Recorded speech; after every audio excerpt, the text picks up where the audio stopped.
In riva al Piave finisce senza gol lo scontro tra San Donà e Castel di Sangro, sistemati nei quartieri alti della classifica del girone B di Serie C2.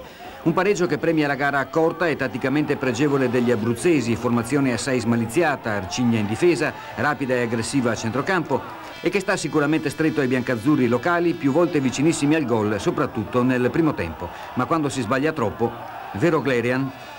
Sì, ma d'altra parte con una difesa molto attenta è facile poter sbagliare, abbiamo avuto quelle occasioni, non le abbiamo sfruttate, ma direi che rispetto ad altre volte abbiamo creato un po' di meno e lo sbaglio si paga in quel caso. Abbiamo incontrato una squadra che è tra le più forti di quelle incontrate qui allo Zanutto, si sono difesi molto bene, una squadra molto forte fisicamente e siamo stati in difficoltà soprattutto sulle palle alte. Il Castel di Sangro monta una guardia asfissiante sul temutissimo Meacci, il capocannoniere del girone con 10 reti, e quando il centravanti sandonatese riesce a liberarsi e a propiziare il gol, l'arbitro interrompe l'azione prima del tocco decisivo di Pollesel per fuorigioco dello stesso numero 7 biancazzurro.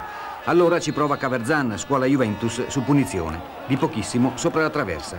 4 angoli consecutivi senza esito in avvio di ripresa, poi Giacomin fallisce clamorosamente il gol a 1 metro dalla linea di porta. Mitri in contropiede impegna Cecconi in una difficile deviazione in angolo, poi più niente fino al termine, anzi 5 minuti oltre il 90°, quando Altamura, già ammonito, invita un compagno a ritardare la ripresa del gioco e si becca il cartellino rosso.